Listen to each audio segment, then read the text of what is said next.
Assalamualaikum warahmatullahi wabarakatuh. Halo, apa kabar sahabat-sahabat pelajar di seluruh Indonesia, dimanapun Anda berada. Semoga teman-teman selalu diberikan kesehatan, diberikan kekuatan, dan kemudahan dalam mencapai cita-cita kalian. Amin. Senang sekali hari ini saya Edi bersama Rumah Belajar of Friends bisa kembali menyapa teman-teman dan memberikan semangat buat teman-teman semuanya. Karena kita semua pasti yakin dan percaya bahwa semangat bisa mengatasi semua persoalan yang kita hadapi, dan semangat bisa mengantarkan kita kepada cita-cita yang kita dambakan. Buat adik-adikku yang saat ini sedang berada di kelas 12, tidak terasa teman-teman sudah berada pada fase akhir dari pembelajaran di SMA. Dan tentu saja fase terakhir ini adalah satu fase yang penuh dengan perjuangan. Satu fase yang sangat menegangkan mungkin, satu fase yang penuh tantangan. Menyita begitu banyak pikiran, waktu, dan tenaga dari teman-teman. Kenapa seperti itu? Karena di tahun depan teman-teman sudah dihadapkan pada berbagai ajang kompetisi, ujian masuk perguruan tinggi negeri, guna meraih gelar mahasiswa perguruan tinggi negeri. Suatu gelar yang didambakan oleh begitu banyak pelajar di Indonesia. Dan untuk mencapai itu semua, Rumah Belajar of Friends telah menyiapkan program-program yang luar biasa, yang terukur, terarah, dan terpadu. Sebentar lagi, teman-temanku akan menikmati video pembelajaran dari Rumah Belajar of Friends berkaitan dengan pembahasan soal Panter Online. Apa itu Panter Online? Panter Online adalah suatu program belajar pra-tryout untuk mempersiapkan teman-teman menghadapi soal tryout yang akan dilaksanakan oleh Rumah Belajar of Friends. Intinya adalah teman-teman kita berikan kesempatan untuk beradaptasi terlebih dahulu dengan soal-soal yang akan kita keluarkan. Dengan begitu, proses belajar teman-teman menjadi lebih jelas, lebih terarah, dan lebih terukur. Hanya Rumah Belajar of Friends yang memberikan program belajar begitu detail. Tidak hanya program pra-tryout yang akan kita suguhkan ke teman-teman semua, tapi juga program pasca tryout berupa pembahasan soal akan teman-teman nikmati untuk mengukur, mengevaluasi validitas dari kemampuan teman-teman semua. Akhirnya, saya atas nama Rumah Belajar of Friends mengucapkan selamat belajar, selamat menikmati video pembelajaran pembahasan soal Panter Online. Semoga apa yang teman-teman cita-citakan bisa terwujud. Terima kasih, salam dahsyat buat semuanya. Assalamualaikum warahmatullahi wabarakatuh. Halo sahabat of Friends, apa kabar hari ini? Pasti luar biasa dong ya. Oke, sebelum kita menyimak pembahasan terkait TPS gitu ya, TPS numerik tentunya. Nah, kita biar lebih rileks dulu ya, kita brain gym dulu seperti biasa, oke? Brain gymnya yang gampang aja ya. Mana tangan of Friends-nya? Mana angka satunya? Kenapa? Karena sisa of Friends pasti ingin selalu jadi yang nomor satu, oke ya? Mantap, tukar aja yuk, tukar. Satu, tukar, bisa? Oke, bisa ya? Lagi, dua, tukar, dua. Pokoknya of Friends dua, gitu ya. Lagi, tiga, tiga, tiga. Bisa kan ya? Sekarang naik lagi 4 yuk. 4, 4, 4. Lagi 5. Yuk, mulai 5, 5, 5. Urut dari 1 ya. Siap. Mulai yuk. 1, 2, 3, 4, 5. Lagi 1, 2, 3, 4, 5. Oke, cukup. Kalian keren emang. Oke, tanpa basa-basi lagi, yuk kita segera mulai pembahasan TPS numerik ya. Yang pertama ini kita awali dulu dengan yang PU. Oke ya, nanti berikutnya kakak juga akan bahas yang PK. Oke, bersama KAR, yuk kita lihat pembahasannya bersama-sama. Oke.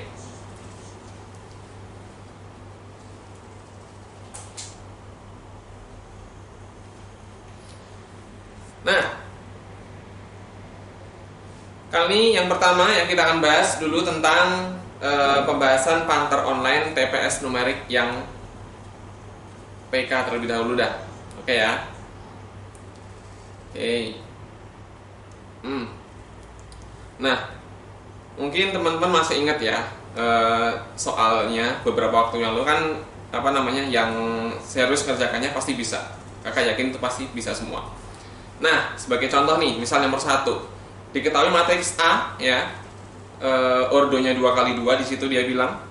Nah, entry-nya atau elemennya 2, X-2, X-1, kemudian 2. Nah, jika X1 dan X2 memenuhi determinan A sama dengan 0, maka nilai dari X1 plus X2 berapa? Nah, kuncinya di sini ya. Kuncinya adalah determinan A sama dengan 0.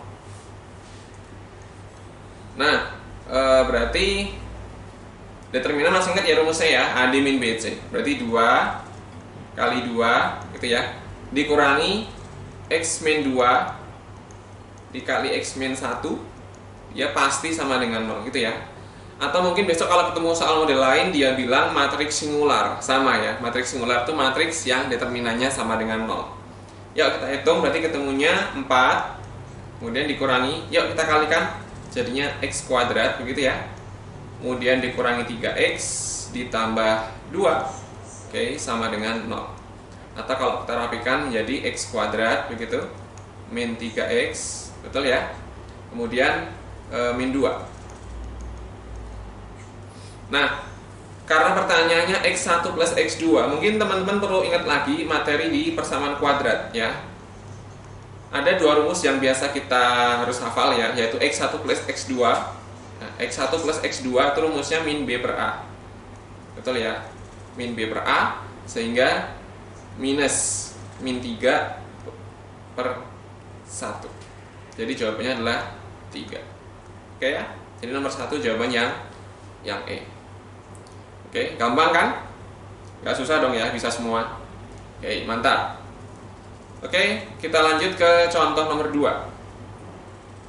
Bisa kan nomor 2? Diketahui X bilangan real yang memenuhi X-nya antara min setengah dan setengah. Manakah hubungan yang benar antara P dan Q? Nah, kita disuruh melihat atau mencari hubungan antara P dan Q seperti apa hubungannya.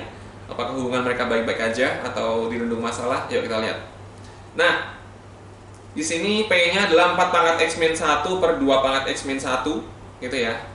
Kemudian Q-nya 4 pangkat X min 1 per 2 pangkat X. Nah, ini alangkah enaknya ya kalau kita misalkan ya, kita misalkan 2 pangkat X-nya itu sama dengan apalah, M misalnya.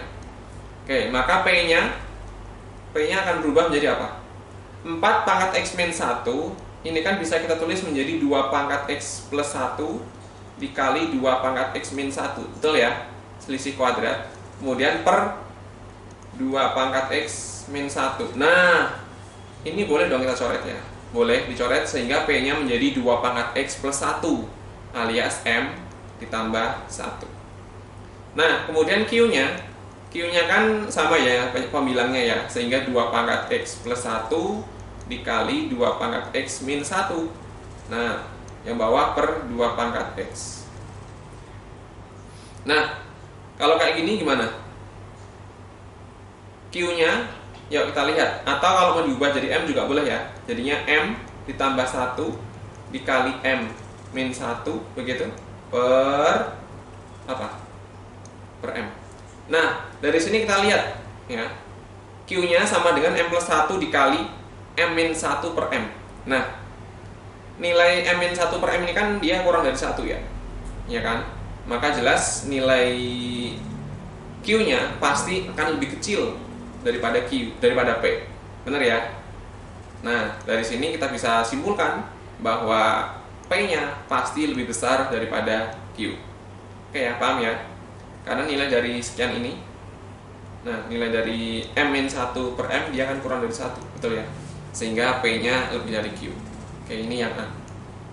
Jadi nomor 2 jawabannya yang A. Oke ya, paham ya? Oke, next nomor 3. Manakah dari bilangan berikut yang bersisa 3 jika dibagi 4 dan bersisa 2 jika dibagi 5? Nah, ini gampang aja ngeceknya. Ya, misal tinggal kita kurangi terus dicek bisa nggak sih dibagi angka itu. Contoh, misal yang pertama berapa sih? 27 ya.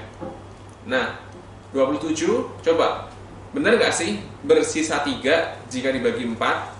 Coba aja 27 dikurangi 3 ketemunya berapa itu? 24 ya. Nah, 24 bisa nggak bagi 4? Kita tahu bisa. Nah, pasti berarti 27 ini memenuhi kriteria. Sekarang satu lagi, bener nggak sih 27 sisa 2 jika dibagi 5? Nah, berarti 27 coba kita kurangi 2, kan ketemunya 25 tuh. Bisa nggak 25 bagi 5? Bisa juga gitu ya. Jadi nomor 1 benar. Ya, 1 benar. Nah, berikutnya yang kedua, silakan bisa cek ya dengan cara yang sama. Ternyata 67 juga memenuhi ya. Yang ketiga 107 juga memenuhi. Yang keempat 127 juga memenuhi. Jadi kesimpulannya semuanya memenuhi ya. Sehingga nomor 3 jawabannya yang E. Oke? Paham ya? Oke, lanjut. Kita ke nomor 4. Nah, ini tentang barisan. Ya, diketahui AN suatu barisan di mana A1 sama dengan min 4 dan A2-nya min 1. Nah, di sana ada persamaan ya. Suku ke n plus 2 atau AN plus 2 sama dengan 2A n plus 1 dikurangi AN. Nah, pertanyaannya A4 dikurangi A1. Ya. Nah, untuk mencari A4 kita butuh A3 dulu ya. Yuk cari. Kalau n-nya kita ganti dengan 1, maka diperoleh apa? Masukkan ke sini ya. Masukkan ke persamaan itu. Sehingga diperoleh A3. Betul ya? A3 sama dengan 2 kali A2 dikurangi A1. Ya, cukup n-nya diganti 1 aja dulu. Nah, kalau n-nya diganti 1, ya, kita peroleh apa? A3 sama dengan 2 kali A2. Berarti 2 kali min 1, ya, minus 2 dikurangi A1. Ya, berarti dikurangi min 4. Ya, jadi sama aja min 2 ditambah 4. Ketemunya adalah 2. Nah, berikutnya kalau n-nya diganti 2, dapat apa ya kita ya? Kalau n-nya diganti 2, jadinya A4 sama dengan 2 kali A3, betul? Dikurangi A2. Nah, berarti 2A3 berapa tuh? Berarti 2 kali 2, 4 ya? Karena A3-nya 2 ya? Dikurangi A2, A2 itu min 1. Nah, sehingga jawabannya adalah 5. Betul ya? Dah, A4-nya dapat, A1-nya diketahui, selesai. Jadi A4 dikurangi A1, ini akan sama dengan 5 dikurangi berapa? Min 4. Jadi ketemunya adalah 9. Clear ya? Oke, nomor 4 jawabannya yang E. Ya, lanjut kita ke nomor 5. Ada 4 bangun ya, persegi panjang, belah ketupat, segitiga sama kaki, dan layang-layang. Manakah dari bangun berikut yang memiliki 1 simetri lipat dan 1 simetri putar? Nah, mungkin perlu diingat lagi ya materi simetri ya. Simetri lipat, simetri putar gitu. Oke, mungkin di SD pernah belajar atau mungkin di SMP kelas 7 yang pernah dibahas juga. Nah, kita tahu simetri lipat atau simetri putar gitu ya. Nah, misal nih untuk persegi panjang dia akan punya berapa? Persegi panjang dia akan punya 2 buah simetri lipat, betul ya? Untuk yang persegi panjang ya dia akan punya 2 buah simetri lipat dan 2 buah simetri putar. Simetri putar tuh kalau dia diputar sekali ya, diputar dia akan kembali ke bentuk semula, gitu ya. Nah, kemudian yang kedua, belah ketupat dia juga sama. Belah ketupat dia juga memiliki 2 simetri lipat dan 2 simetri putar. Jadi jawabannya bukan 1, bukan 2. Cek yang ketiga, segitiga sama kaki. Nah, kalau segitiga sama kaki dia hanya memiliki 1 simetri lipat dan 1 simetri putar. Nah, yang keempat, layang-layang. Nah, layang-layang juga sama seperti segitiga sama kaki. Dia hanya punya 1 simetri lipat dan 1 simetri putar. Gitu ya. Jadi jawabannya 3 dan 4. Oke ya, jawabannya yang E. Oke, lanjut nomor 6. 32 siswa laki-laki dan 20 siswa perempuan ikut kerja bakti, gitu ya. Nah, jika peserta kerja bakti ditambah beberapa orang guru laki-laki dan beberapa guru perempuan, maka perbandingan jumlah laki-laki dan perempuan menjadi 3:4. Nah, jumlah seluruh peserta kerja bakti yang mungkin. Ya, gimana tuh? Nah, berarti kan tadinya ada 32 siswa laki-laki gitu ya, ditambah beberapa ya, katakanlah X gitu ya, tambah X guru laki-laki. Nah, dibandingkan dengan yang perempuan sekarang, tadinya ada 20 siswa perempuan, kemudian ditambah beberapa guru perempuan, katakan Y begitu ya. Nah, setelah semuanya dijumlah, ternyata perbandingan jumlah laki-laki dan perempuan adalah 3:4. Nah, pertanyaannya jumlah seluruh peserta kerja bakti yang mungkin berapa? Nah, caranya gimana? Nah, 3/4-nya ini cukup kita perluas aja, gitu ya. Kita perluas. Nah, misal dikali berapa nih? 3/4. Yang hasilnya pembilangnya lebih dari 32. Kan 32 tambah beberapa tadi ya. Nah, misal kita kalikan dulu dengan 11. Kalau kali 10 kan nggak mungkin ya. 3 kali 10 masih 30, masih kurang dari 32. Nah, misal kali 11 biar hasilnya lebih dari 32. Berarti kalau masing-masing dikalikan 11, ntar jadinya 33/44. Jadi perempuannya 33, perempuannya 44, laki-lakinya 33. Sehingga kalau di total jumlah pesertanya adalah 77. Nah, tapi nilai 77 ini tidak ada di option, gitu ya. Jadi bukan itu. Coba kita berbesar lagi perbandingannya, misal dikalikan 12/12. Nah, sehingga 3/4-nya akan menjadi 3 kali 12 itu 36 dibagi dengan 4 kali 12 48. Coba kita jumlah laki-laki tambah perempuan, 36 tambah 48 ketemunya 84. Ada nggak di optionnya? Oh, ada. Jadi nomor 6 jawabannya yang D. Gitu. Oke ya. Jadi diperbesar nilai perbandingannya. Nah, nomor 7 ini kita suruh menyelidiki ya, kira-kira option 1 sampai 4 yang benar yang mana. Nah, di sini ada parabola Y sama dengan X kuadrat min 3X min 4 ya. Dan sebuah garis lurus seperti pada gambar. Nah, dari 4 pernyataan berikut mana yang benar? Yuk kita cek nomor 1. Parabola memotong sumbu parabola memotong sumbu X ya di min 1,0 dan 4,0. Bener nggak ya? Ingat, kalau memotong sumbu X itu berarti apa? Berarti Y-nya tinggal diganti 0, gitu ya. Y-nya siapa sih? Y-nya X kuadrat min 3X min 4, gitu ya, sama dengan 0. Udah, difaktorkan. Berapa ya? Kalau kita faktorkan, ntar ketemunya X min 4 dikali X plus 1. Bener nggak ya? Nah, didapat X sama dengan 4 atau X sama dengan min 1. Oh, benar ya. Berarti pernyataan 1 benar, bahwa parabola itu akan memotong sumbu X di min 1,0 dan 4,0. 1 benar.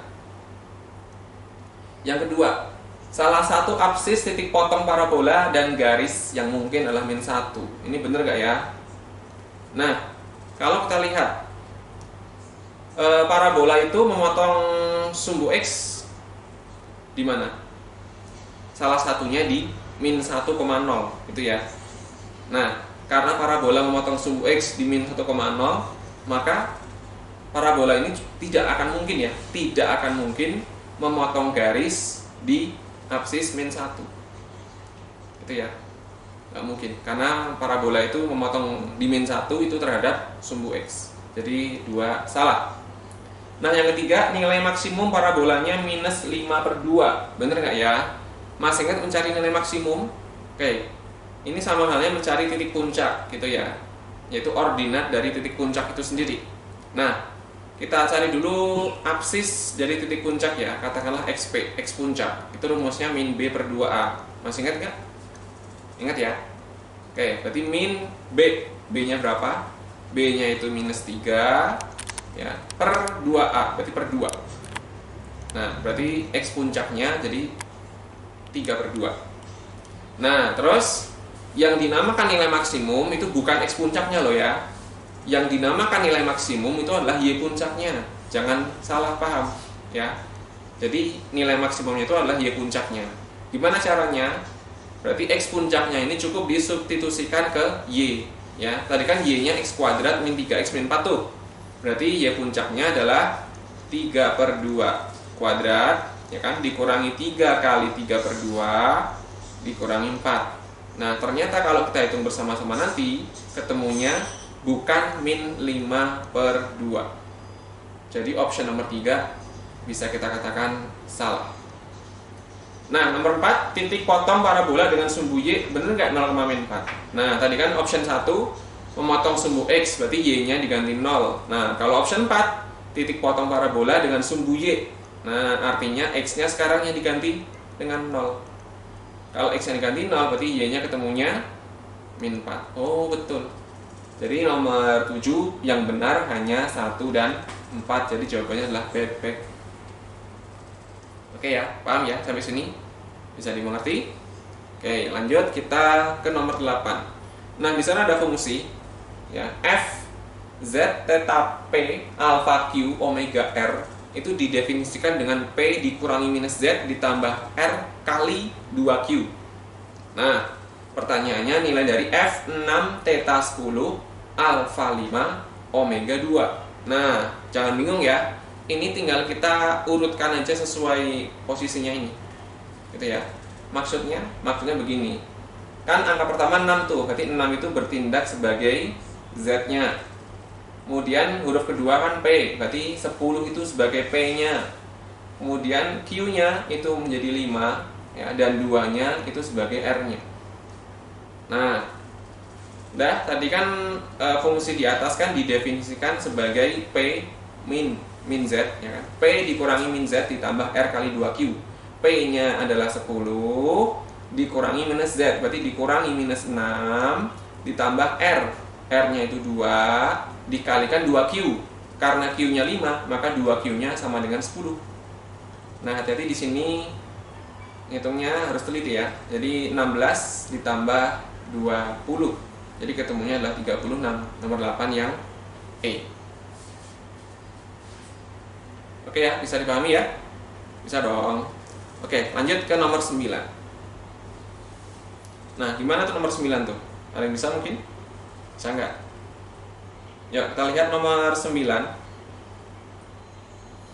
Nah, nomor 9 diketahui parabola fx sama dengan x kuadrat min x plus 1 dan 2 buah garis singgungnya ya, yaitu P dan Q. Nah, jika aksis titik potong P dan Q adalah 1 ya, aksisnya, berapa ordinat titik potongnya? Nah, di sini kalian disuruh menentukan kira-kira untuk menjawab pertanyaannya itu bisa nggak terjawab dengan dua pernyataan itu. Apakah pernyataan satu aja bisa menjawab, atau dua aja bisa menjawab, atau butuh dua-duanya, gitu ya? Atau justru dua-duanya nggak bisa dipakai? Gimana tuh? Nah, yuk kita lihat analisisnya. Nah, kita lihat yang pertama, kita pakai yang pertama dulu ya.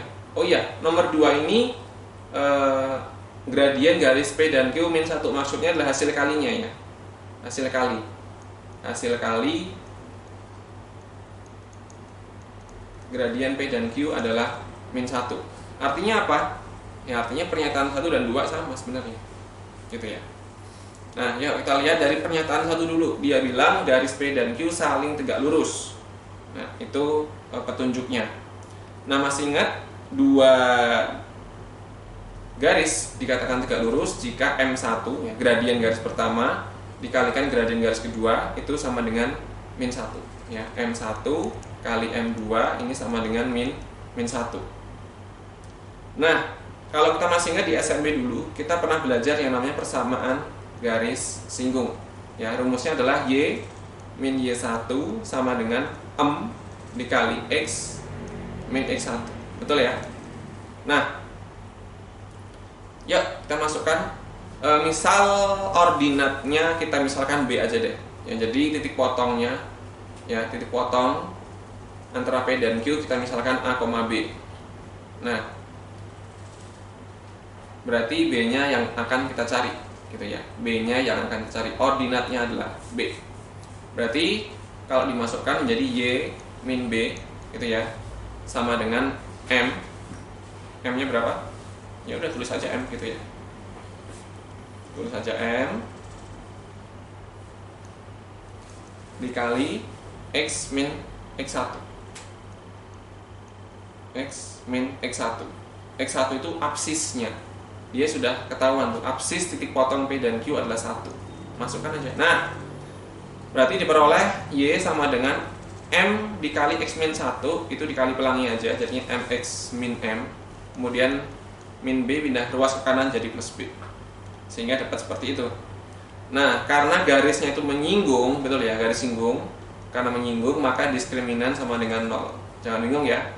Diskriminan sama dengan 0 gara-gara menyinggung. Nah, ya, diskriminan sama dengan 0. Nah, sebelum mencari diskriminan, kita perlu menyamakan dulu. Jadi kedua Y yang kita punya itu disamakan. Ya. Kan Y yang pertama tadi kurvanya, parabolanya, yaitu X kuadrat dikurangi X plus 1 sama dengan Y yang kedua tuh MX tadi, MX min M plus B. Nah, setelah disamakan ini kita pindah ruaskan. Jadi kita nolkan yang ruas kanan sehingga diperoleh X kuadrat, gitu ya, X kuadrat min X min MX. Kita tulis jadinya dalam kurung 1 plus M X, begitu. Kemudian ditambah 1 min B, ditambah 1, atau ada plus M nya pindah dulu ya, plus M min B. Nah, ini akan sama dengan 0. Nah, dari situ kita punya persamaan kuadrat di mana A nya sama dengan 1, gitu ya. Kemudian B nya adalah min 1 plus M, dan sisanya konstantanya ini sebagai C nya. Karena menyinggung maka diskriminannya sama dengan 0. Gitu ya, diskriminan sama dengan 0. Berarti berapa? B kuadrat min 4AC ya. Masih ingat diskriminan? B kuadrat min 4AC dia sama dengan 0. B kuadratnya berarti min 1 plus M dikuadratkan, itu jadinya berapa? Jadinya adalah M kuadrat plus 2M plus 1. Betul ya? Min 4AC berarti min 4 kali 1 kali C, gitu.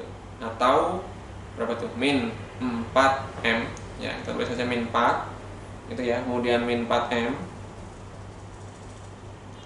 min 4M, kemudian plus 4B. Di sini ketelitian juga penting loh ya, karena salah minus aja udah salah juga dia.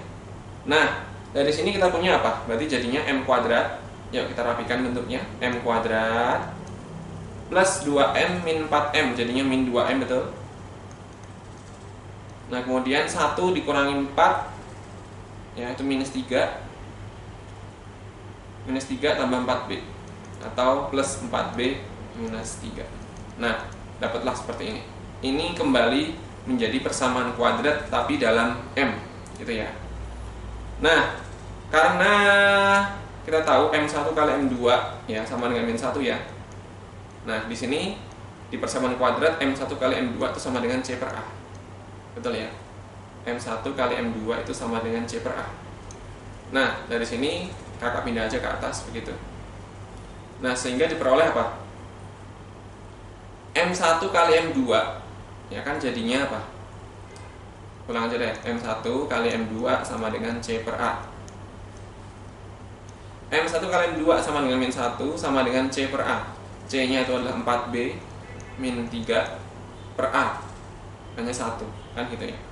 Nah, dari sini dapatlah kita 4B nya. 4B nya sama dengan 2, sehingga B nya sama dengan setengah. Loh, dapat kan? Nah, jadi ordinatnya adalah setengah, gitu. Nah, dari sini karena pernyataan 1 dan pernyataan 2 itu identik ya, maka kita hanya memakai salah satu dari itu aja bisa menentukan jawabannya. Sehingga nomor 9 ini jawabannya adalah yang D. Ya, cukup salah satu aja. Gitu. Nah, berikutnya nomor 10. Diketahui segitiga ABC seperti pada gambar ya, jika AB sama dengan BC. Nah, dari sini kita tahu dia tuh segitiga sama siapa yo? Sama kaki ya. Sama kaki. Nah, yang pertama ada petunjuk itu sudut CAB 40 ya, dan yang kedua PB dan AQ adalah garis bagi. Nah, pertanyaannya mencari besar sudut RCB. Mana RCB? RCB. Cari berapa besarnya. Nah, ya kita lihat dulu dari petunjuk nomor 1. Nomor 1 dia bilang sudut CAB-nya 40. CAB-nya 40. Nah, karena AB ya sama dengan BC, akibatnya apa? Kalau sudut CAB-nya 40, maka sudut ACB juga 40 ya, karena itu sifat dari segitiga sama kaki, ya kan? Karena CAB-nya 40, maka sudut ACB-nya juga 40. Nah, kemudian kalau kita hanya berhenti di sini aja, atau kita hanya memanfaatkan pernyataan satu aja, ini dia tidak akan bisa menjawab, ya, tidak akan bisa ketemu besar sudut RCB-nya berapa, kecuali dengan bantuan yang lain. Nah, ternyata di sini dari petunjuk 2 dia bilang PB dan AQ adalah garis bagi. Ya, garis bagi. Masih ingat garis bagi apa? Nah, dulu di SMP mungkin pernah belajar ya, ada bermacam-macam garis ya. Ada garis bagi, ada garis tinggi, ada garis apalagi berat gitu ya. Ada garis sumbu gitu ya. Nah, di sini kakak mau sekilas saja mengingatkan ya. Mungkin ada istilah namanya ada besi, ada badut. Apa tuh? Kok ada badut, Kak? Iya. Badut itu singkatan dari bagi sudut. Artinya apa? Garis bagi itu adalah garis yang membagi sudut menjadi 2 sama besar. Nah, kemudian besi itu singkatan dari berat sisi. Artinya apa? Garis berat itu adalah garis yang membagi sisi menjadi 2 sama panjang. Nah, terus nanti kadang juga muncul nih ada yang namanya garis tinggi. Nah, kakak singkat gilus, gigi halus, bukan ya? Gilus itu adalah garis tinggi, itu adalah garis yang tegak lurus dengan sisi di depannya. Nah, di sini dia bilang PB dan AQ adalah garis bagi.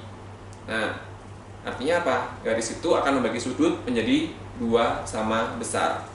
Nah, terus dari gambar itu kita lihat bahwa ketiga garis ya, garis AQ, garis PB, garis CR, mereka bertiga berpotongan di satu titik. Ya. Artinya apa? Ketiga garis itu akan identik alias sama gitu ya. Akibatnya garis RC dia juga merupakan garis bagi. Gitu ya. Garis RC dia juga merupakan garis bagi. Bagi 2 dong. Nah, karena ACB-nya 40 dan RC garis bagi, maka ketahuan tuh, maka besar sudut RCB adalah 40 dibagi 2. Oke ya. Nah, jadi kesimpulannya nomor 10 ini kita perlu kolaborasi dari 2 pernyataan itu ya untuk menjawab pertanyaan, sehingga jawabannya adalah yang C. Dua-duanya bersama-sama cukup untuk menjawab pertanyaan. Oke ya, clear ya. Nah, berikutnya yang nomor 11. Ini masih tentang analisis. Biasanya soal analisis tuh harus teliti pelan-pelan ya. Gak bisa gegabah, harus benar-benar dipahami, teliti. Nah, yuk kita lihat. Nomor 11 ada 2 garis ya, L1 dan L2. Y sama dengan MX min B dan 2X plus 1. Supaya kedua garis berpotongan tepat di sumbu X aja, maka tentukan batasan nilai M atau B yang harus dipenuhi. Nah, di sini ada 2 pernyataan. Yang pertama dia bilang M kurang dari 2, dan yang kedua B-nya lebih dari min 1 dan M plus 2B sama dengan 0. Nah, kira-kira pernyataan mana yang dibutuhkan? Ya, pernyataan mana yang dibutuhkan? Yuk kita lihat dari pernyataan satu aja. Tapi kita berangkat dari mana sih? Kita berangkat dari istilah nih, L1 dan L2 ya, kedua garis berpotongan tepat di sumbu X. Yuk, artinya apa? Berpotongan di sumbu X artinya Y-nya sama dengan 0, betul ya? Karena berpotongan di sumbu X ya, berpotongan di sumbu X ya, artinya Y-nya diganti 0. Nah, sehingga kalau kita ambil dari L2 ya, L2 dapat apa kita? Berarti Y-nya ganti 0 aja deh. Jadi 0 sama dengan 2X plus 1. Ketemu dong X-nya. X-nya sama dengan berapa? Min setengah, betul. Oke ya, dapat X-nya. Nah, kemudian karena kedua garis berpotongan tepat di sumbu X ya, berarti kan di min setengah koma nol tuh, maka otomatis L1 akan melalui titik berapa? Maka garis L1 pasti melalui titik min setengah koma nol. Bener ya? Pasti itu. Sehingga kalau titik min setengah koma nol disusi-susi, maksudnya disubstitusi ke L1, diperoleh apa? 0 sama dengan mx min b. X-nya diganti min setengah, jadi min setengah m. Betul ya? Min b. Nah, dari sini kita punya informasi bahwa m-nya, coba kita kali 2 semua, ya, terus dibilah ruas. Jadi ketemu m-nya sama dengan min 2b. Nah, ini informasi pertama nih. M-nya itu sama dengan 2b. Nah, kemudian informasi berikutnya yang harus kita ketahui. Dua garis dikatakan sejajar, ingat ya. Dua garis dikatakan sejajar jika kedua gradiennya sama, atau M1 sama dengan M2. Nah, berarti kalau nggak sejajar, ya, misal berpotongan begitu, artinya apa? Kalau dua garis berpotongan, maka M1-nya pasti tidak sama dengan M2. Ya, tadi kan kalau sama dia pasti sejajar ya. Kalau berpotongan berarti M1 pasti tidak sama dengan M2. Nah, dari L2, kita lihat L2. L2 kan persamaannya Y sama dengan 2X plus 1. Nah, dari sana diketahui gradiennya sama dengan 2, betul ya? Y sama dengan MX plus C, ya, berarti M-nya sama dengan 2. Nah, karena M-nya sama dengan 2, itu ya, pasti apa? Pasti M yang satunya apa? Tidak sama dengan 2, benar ya? Karena L2 diketahui M sama dengan 2, nah, pasti M yang satunya, katakan ini M2, berarti M satunya tidak sama dengan 2. Kalau M satunya tidak sama dengan 2, berarti ada dua kemungkinan. Bisa kurang dari 2, gitu ya, atau bisa lebih dari 2. Nah, di sini baru kita pakai pernyataan satunya. Di sana dia minta M satunya, atau M-nya kurang dari 2, berarti kita ambil yang ini. Berarti yang M lebih dari 2 kita abaikan aja.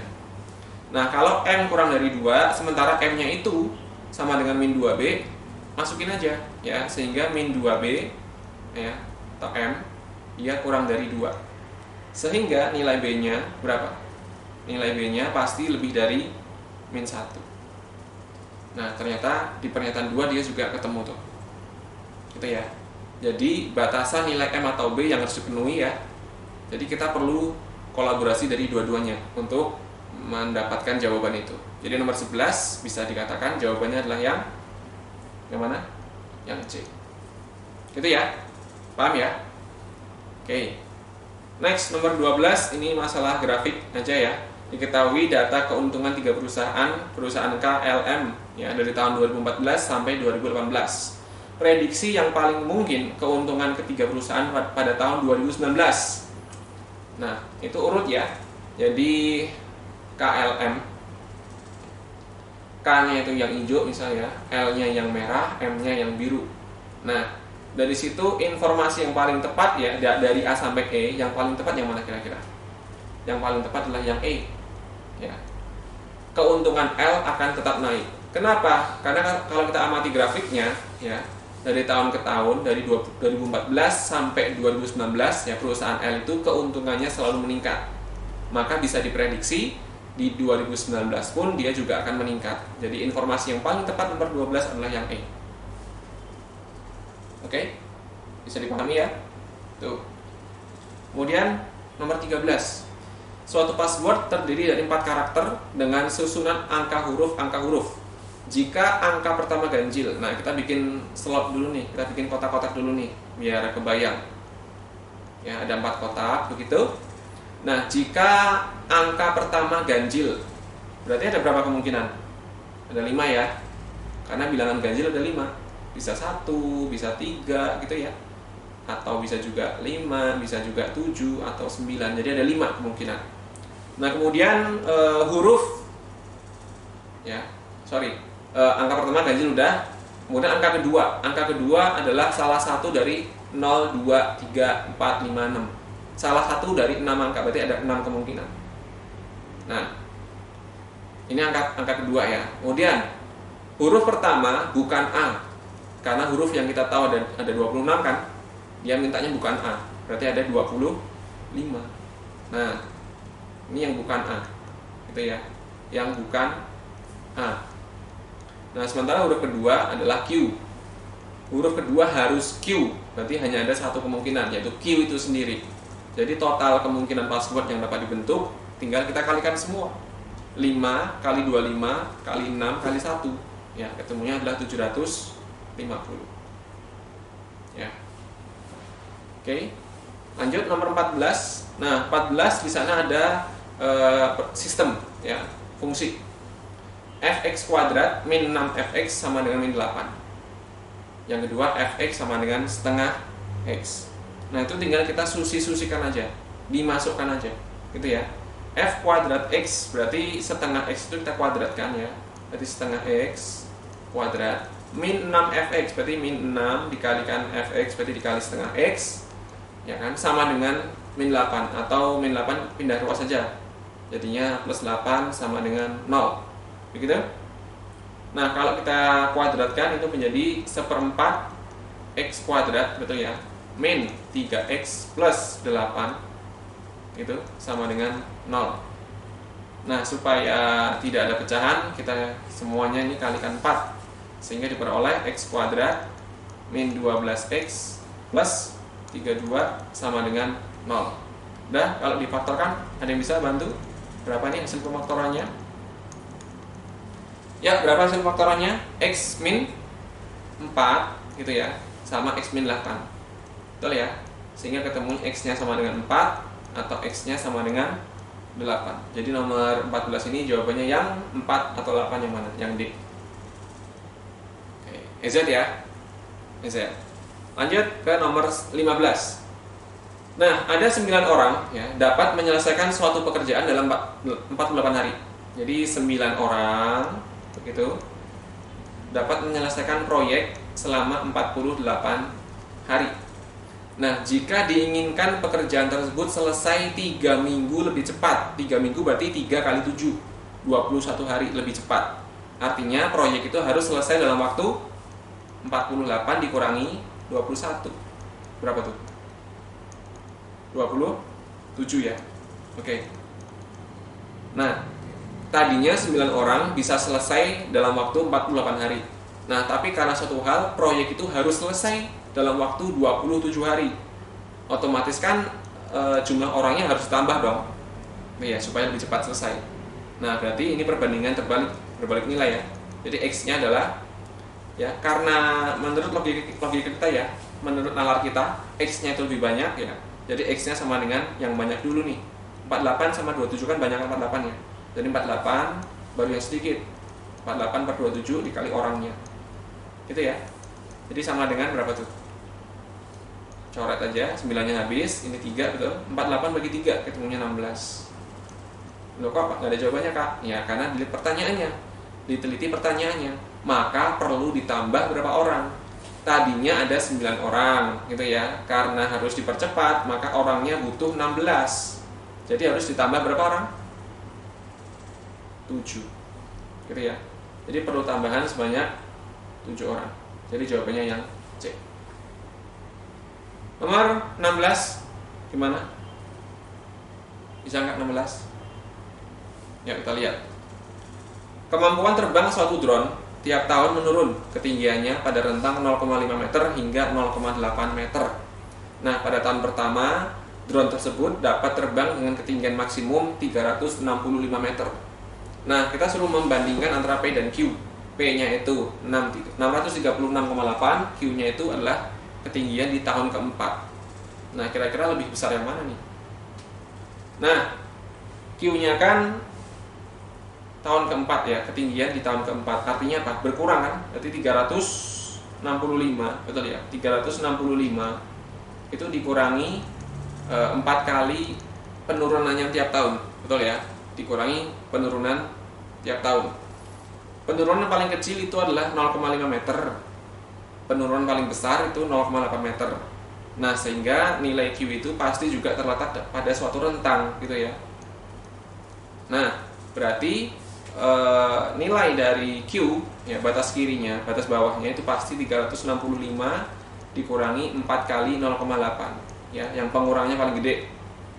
Terus batas atasnya atau batas Q paling besar itu adalah 365 dikurangi 4 kali penurunan paling kecil 0,5. Nah, sehingga kalau dihitung ya, di sini ketemunya berapa? Nanti bisa dihitung ya. Nah, ternyata nilai Q itu paling besar adalah 365 dikurangi 2 alias 363. Ini paling besar. Gitu ya. Q paling besar tuh 363. Padahal nilai P-nya 363,8. Oh, jelas. Berarti jelas bahwa P-nya yang lebih gede. Gitu ya. Nah, jadi nomor 16 jawabannya yang A. Oke, gimana? Paham ya? Oke, EZ ya pokoknya ya. Pokoknya di offline semuanya jadi gampang lah. Oke, bisa semuanya? Oke, kalau begitu sudah cukup nih 16 soal kita bahas. Gimana? Udah paham kan ya? Oke, dengan demikian sudah selesai pembahasan kita tentang PK. Ya, nanti setelah ini kakak akan lanjut lagi tentang PU-nya. Oke? Tetap semangat. Oke? Salam dahsyat. Baiklah adik-adik, demikian pembahasan panter mandiri kita kali ini. Bagi adik-adik yang mau ikut try out, jangan khawatir, ini gratis. Kamu tinggal daftarkan diri Anda pada link berikut ini dengan menggunakan password. Tada! Nah, gampang kan? Oke, ingat, ajak teman-temannya. Jangan lupa di like, comment, and subscribe. Bye!